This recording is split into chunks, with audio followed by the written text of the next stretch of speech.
Buenas tardes, bienvenidos, Dios los bendiga a todos.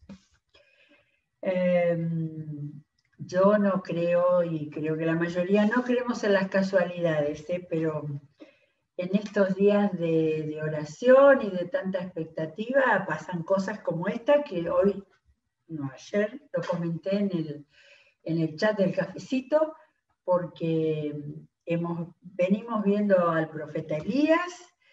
Y cuando apareció el domingo la guía de oración para el día de ayer, de oración y ayuno, ahí estaban como especialmente destacados los grandes pasajes del profeta Elías y del rey Josafat. Y para el día de hoy estaba planeado el rey Josafat, que lo descubrí así, casi de casualidad, con este nuevo interés que espero compartirlo y comunicarlo, de las diferencias entre los dos libros de Reyes, Primera y Segunda de Reyes, y los dos libros de Crónicas. Con los tiempos en que uno lee la Biblia sin alguna ayuda de comentario para entender diferencias o particularidades, uno se pierde algunas cosas muy importantes. Así que gracias a abrir la Biblia, estamos pudiendo apreciar cosas importantes para darnos cuenta de que todos los hechos, en este caso los hechos narrativos del Antiguo Testamento, tienen la posibilidad de darnos una mirada de los hombres extraordinarios que Dios usaba y de las formas en las que Dios estaba cerca del pueblo, cerca de corregir, cerca de juzgar duramente, pero esa es la enseñanza. No estudiamos historia cuando leemos los libros de Reyes. Lo que estamos haciendo es viendo el obrar de Dios y viendo las cosas que pasaban y viendo cómo se iban desarrollando tantas historias muy, muy profundas, muy de ver, como para tomarlas cada uno en lo que necesite, en lo que le venga bien y en lo que esté dispuesto a escuchar, ¿sí? Hemos repetido mucho esa frase de que hay que ir a la Biblia en actitud de escucha, ¿sí? A ver, Señor, ¿qué querés decirme? ¿Qué querés mostrarme?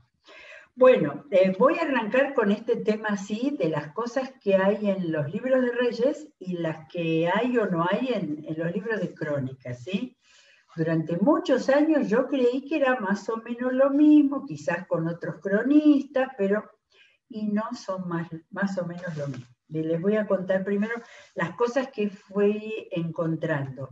Dejamos a Elías en el libro de Segunda de Reyes, capítulo 2, y vamos a enganchar con esa historia, no por el lado de los profetas, porque ahí seguía Eliseo, y ya Eliseo, como les dije ayer, lo vimos cuando tuvimos el programa 100 en el mes de agosto, que vimos toda la vida y obra de Eliseo, que fue interesantísimo.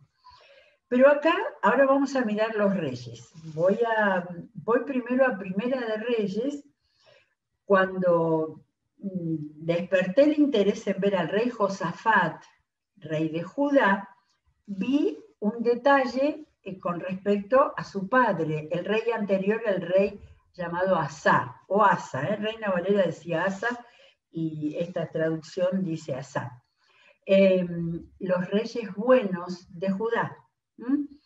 Y el detalle que está acá en Primera de Reyes 15, 15:16 era, a ver, esperen, ¿dónde estaba el final del rey Asa? Dice, en Primera de Reyes 15:23, sin embargo, en su vejez, Asa sufrió una enfermedad en los pies. Luego Asa murió, ¿sí? Me acuerdo cuando leí esto, y después viene todavía, no viene. Estoy en el 15, ahora aparece todo el reinado de Acab. Y el reinado de Acab, malo, pero por supuesto tuvo la presencia del Señor con el profeta Elías, del 15 al 22. Y ahí casi no aparecen más los reyes de Judá. Ahí el foco de esta cámara que está siguiendo la vida del pueblo de Dios, dividido ahora en Israel y Judá, sigue todo el tema del reinado, pero primero, en el capítulo 15, había venido Asa. Y lo que me hizo comenzar a buscar, ya prácticamente leímos todos esos capítulos con Elías, con los grandes hechos de Dios a través de Elías, los grandes hechos de Dios para levantarlo a Elías y todo eso, hasta el capítulo 22, que es el último capítulo del libro de Reyes. Y en el último párrafo, prácticamente, Josafat, rey de Judá, ¿sí? Y comienza diciendo que era el hijo de Asa. Dijo, mira cuántos capítulos, desde el 15, todo hablando de Israel y todo lo que había pasado, y recién un pequeño párrafo así, un resumen de la vida de Josafat. Y resulta que ahí entonces hay que buscar, para eso tenemos las referencias, donde dice, por ejemplo, Josafat, capítulo 22, del 41 al 50 de Primera de Reyes, y Segunda de Crónicas, 20 en adelante. Entonces vamos a Segunda de Crónicas, porque allí es donde está varios capítulos. Creo que nos va a llevar 2 días para ver todos los hechos muy importantes y muy interesantes de la vida de Josafat. ¿Qué pasaba? En estos primeros 2 libros de los reyes, de las crónicas de los reyes de Judá, de Israel y de Judá, eran todos los reyes. Lo que pasa es que todos no empezaban el reinado el mismo día, ni lo terminaban el mismo día, ¿no? Por eso todos dicen, cuando era al 4.º año del reinado de tal rey, empezó y es difícil mantener así una cronología, salvo que uno tenga una listita de los reyes de Israel y de los reyes de Judá. Pero entonces en estos libros de los reyes de Israel y de Judá fueron más tempranos que los de Crónicas, y ahí contaron todas las historias, ¿sí? En cambio, como ya dijimos creo que 2 veces, los libros de Crónicas fueron posteriores y los cronistas tomaron especialmente a los reyes de Judá, porque dentro de todo lo malo que hubo en ese tiempo, en ese largo periodo de, digamos, David y Salomón, hasta el exilio, hasta que desapareció primero el norte, Israel, y luego fue llevado a Babilonia al sur, hubo algunos momentos muy importantes en Judá con reyes muy buenos. Dentro de lo bueno, porque vamos a encontrar alguna cosa también. Muy bien, entonces acá yo quería, no sé si quería leer algo de Asa, pero quizás lo vamos a ver cuando veamos algunos de esos profetas chiquitos que aparecieron. Pero acá le da un poquito de importancia al hecho de la enfermedad de los pies que había tenido Asa. Capítulo 16, 12, en el año 39 de su reinado, Asa se enfermó de los pies, y aunque su enfermedad era grave, no buscó al Señor, sino que recurrió a los médicos. En los otros relatos, nada, los otros relatos. Interesante, ojo que esto no es doctrina, no es doctrina, pero no nos olvidemos que esto era un tiempo en que Dios estaba cerca por medio de los profetas, y todos consultaban, todos los verdaderos creyentes consultaban al Señor y Dios obraba, aún para decirle que sí, que se iba a morir. Pero me causó gracia, recurrió a los médicos sin recurrir al Señor. Y ahí dice que murió. Entonces nuestra lectura de hoy empieza en Segunda de Crónicas, capítulo 17, con Josafat. Busqué los datos, por ejemplo, Asa había tenido un reinado de 42 años, ¿sí? Acab 22 nada más, ¿sí? Y acá empezó Josafat, que tenemos un dato interesante. Al rey Asa le sucedió en el trono su hijo Josafat, quien se impuso a la fuerza sobre Israel. Así que este entró con pie fuerte. Dice, colocó tropas en todas las ciudades fortificadas de Judá y guarniciones en el territorio de Judá y en las ciudades de Efraín, que su padre Asa había conquistado. Así que si vamos un poquito para atrás, vamos a ver cómo de parte de Israel había permanentemente deseos de guerra. ¿Ven los seguidores de Baal y no los seguidores de Jehová? Todo el tiempo buscando, entrando en un territorio, capturando un pueblo, una villa, lo que sea. Así que Josafat fue un rey firme que lo primero que hizo fue poner tropas y fortificar ciudades, ¿sí?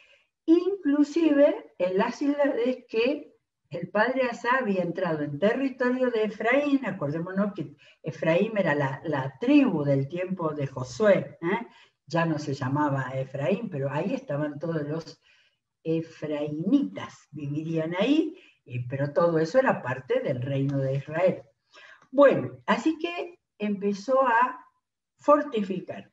El Señor estuvo con Josafat porque siguió el ejemplo inicial de su padre. Ojo, inicial, así que como todos, después al final, pues no buscó a los Baales, sino al Dios de su padre, obedeció los mandamientos de Dios y no siguió las prácticas de los israelitas. Por eso el Señor afirmó el reino en sus manos. Esto es una de las características que tienen los libros de crónicas. Los libros de reyes son más duros de poner las barbaridades que se hicieron, pero acá hay un énfasis en las recompensas. Estos libros los iban a leer los que volvían del exilio a una Jerusalén destruida y tenían que levantar su ánimo y su fe en Dios. Por eso hay mucho de estas frases. El Señor afirmó el reino en sus manos. Miren cómo, miren qué recompensa. Todo Judá le llevaba regalos y Josafat llegó a tener muchas riquezas y recibió muchos honores. Anduvo con orgullo en los caminos del Señor y hasta quitó de Judá los santuarios paganos y las imágenes de la diosa Aserá, que eran de aquella Jezabel. En el año tercero de su reinado, y esto es un párrafo extraordinario, Josafat envió a sus oficiales, bueno, hay un montón de nombres acá, pero vamos a resumirlo un poquito. A sus oficiales, Ben-Yajil, Abdi, varios, 5, para que instruyeran a la gente en las ciudades de Judá. 5 oficiales sería su gente.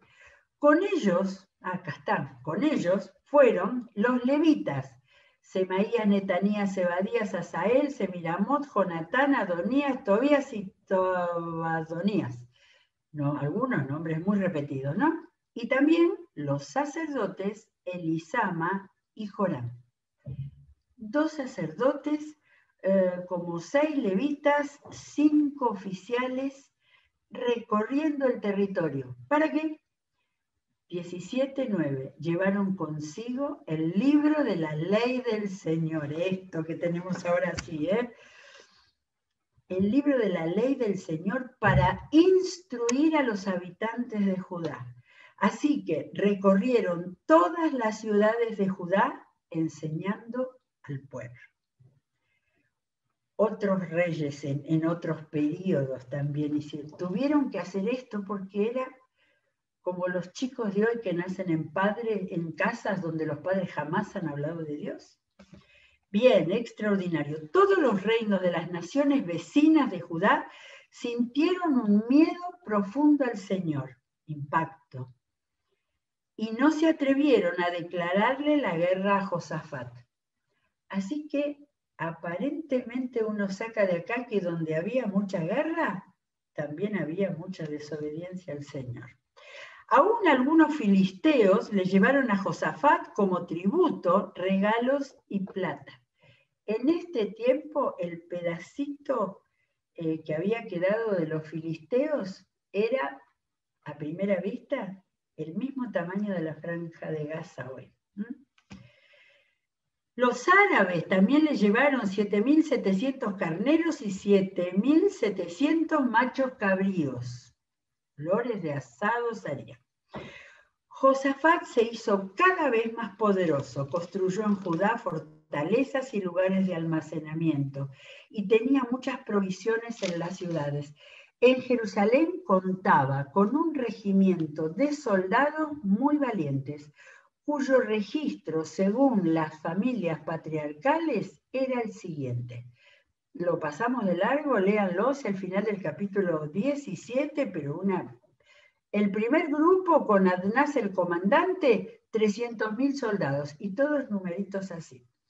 El versículo 19 dice, todos ellos estaban al servicio del rey, sin contar los que éste había destinado para las ciudades fortificadas de todo Judá, asegurados, contando con la bendición de Dios, con sabiduría, y todos los demás admirándolos, regalándoles y sin guerras.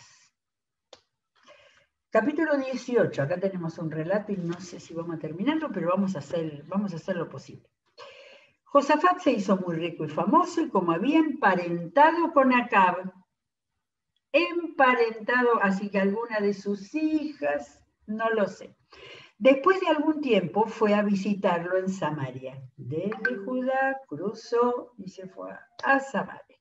Allí Acab mató muchas ovejas y vacas para Josafat y sus acompañantes y lo animó a marchar contra Ramot de Galad. ¿Saben dónde quedaba? Del otro lado del río Jordán, en la Cisjordania. Era en la mente de Acab, siempre había guerras y conquistas.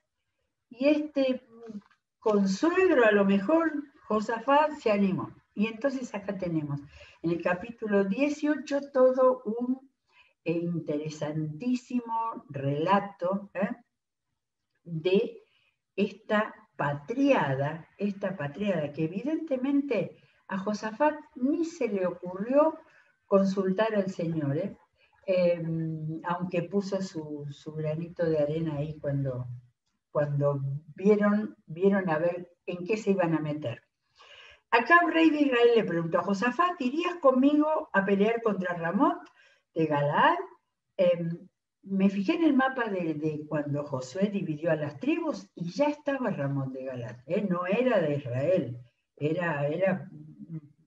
ahí estaba cerca de todas las tierras desérticas de los árabes.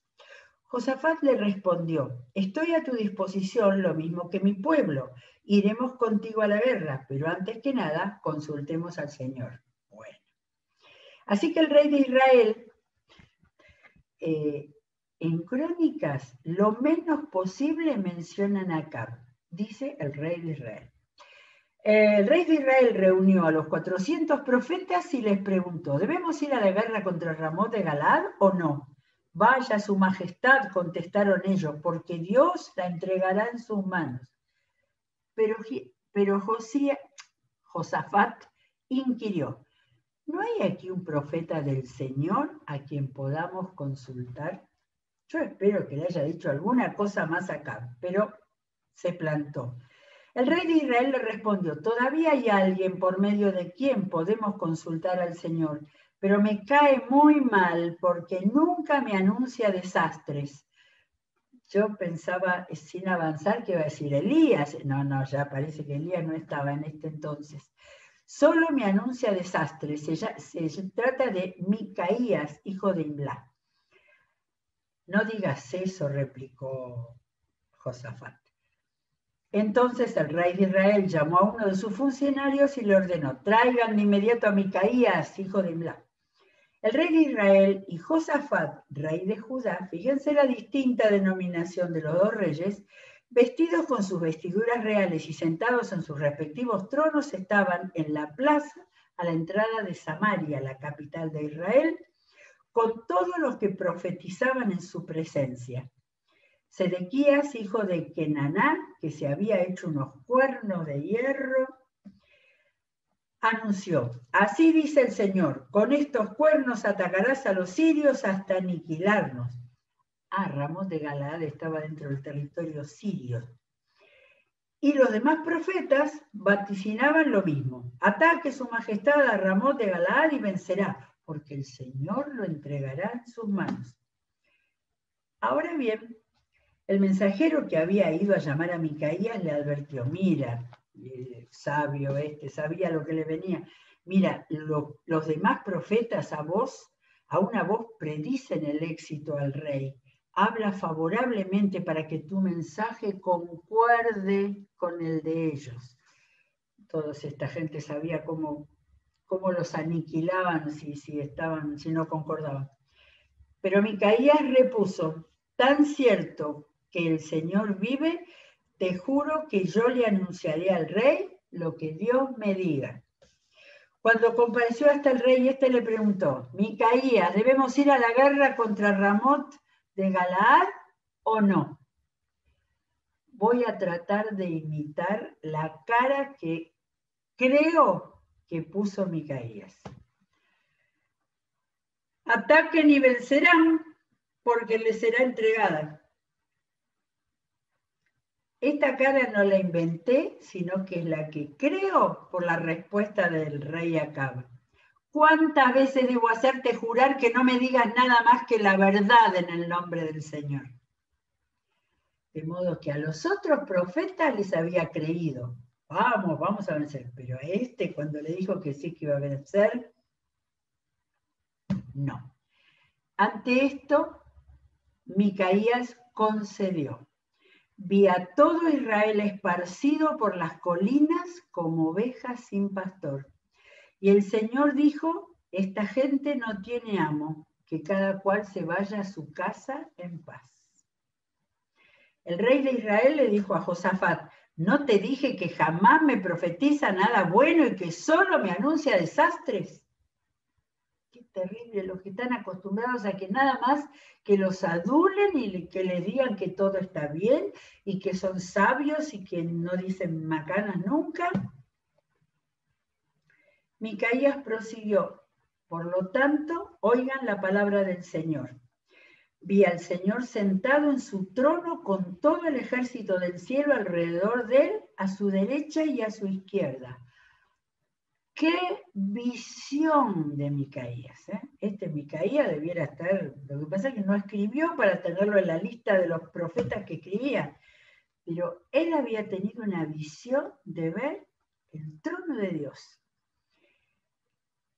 Y el Señor dijo: ¿quién seducirá a Acab, rey de Israel, para que ataque a Ramón de Galaad y vaya a morir allí?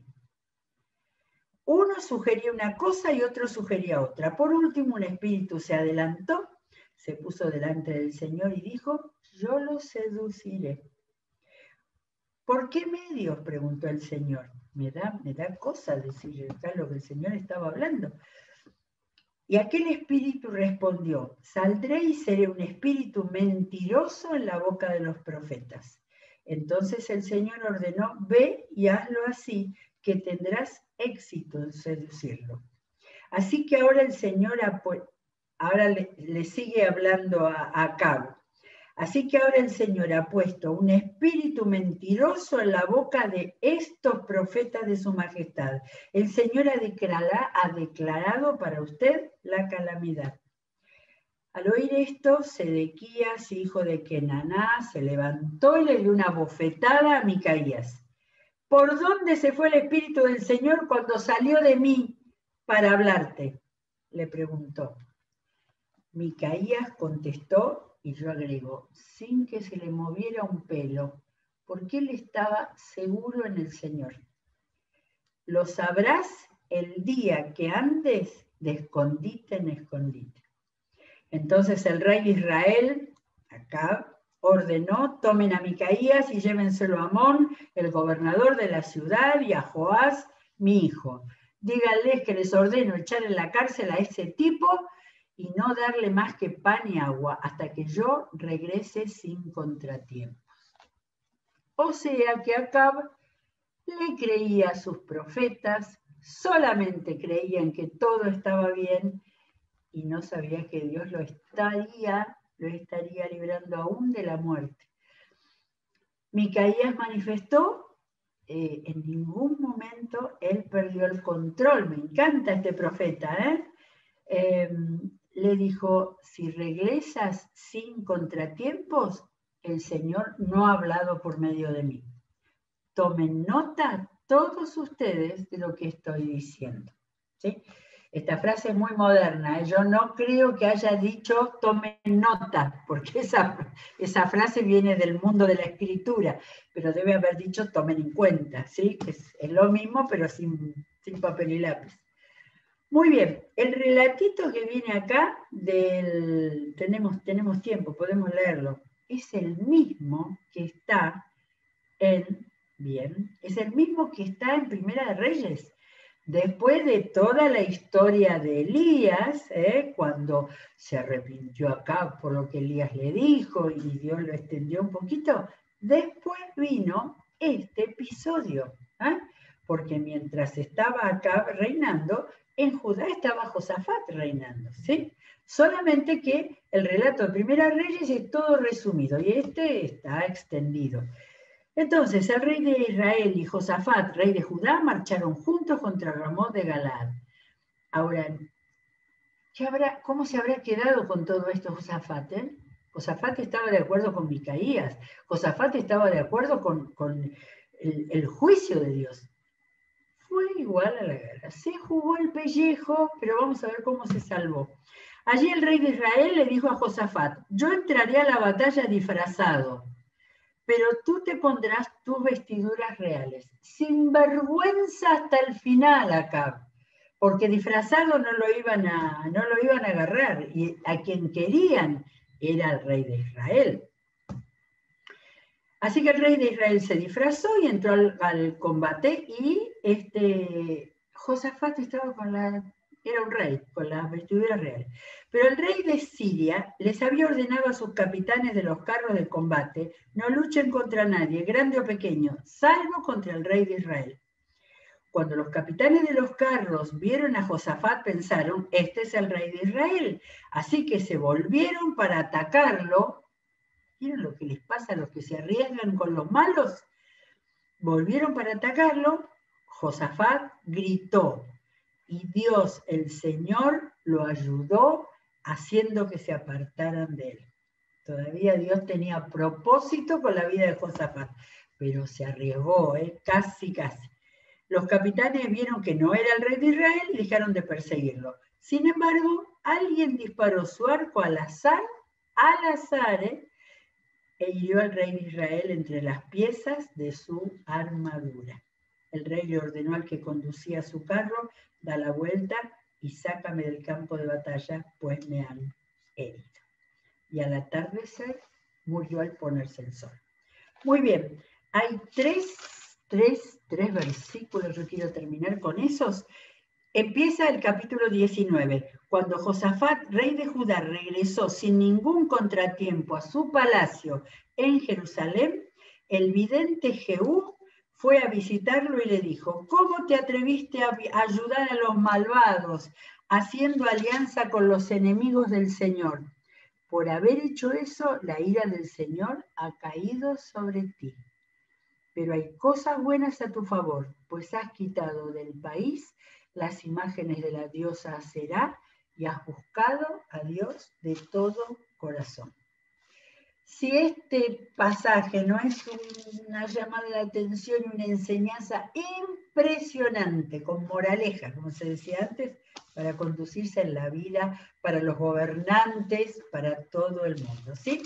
Mañana seguimos porque el 19 y el 20 sigue la vida de Josafat. Muy bien, seguimos con toda la programación, seguimos orando y esperando en el Señor. Hasta mañana, que Dios los bendiga.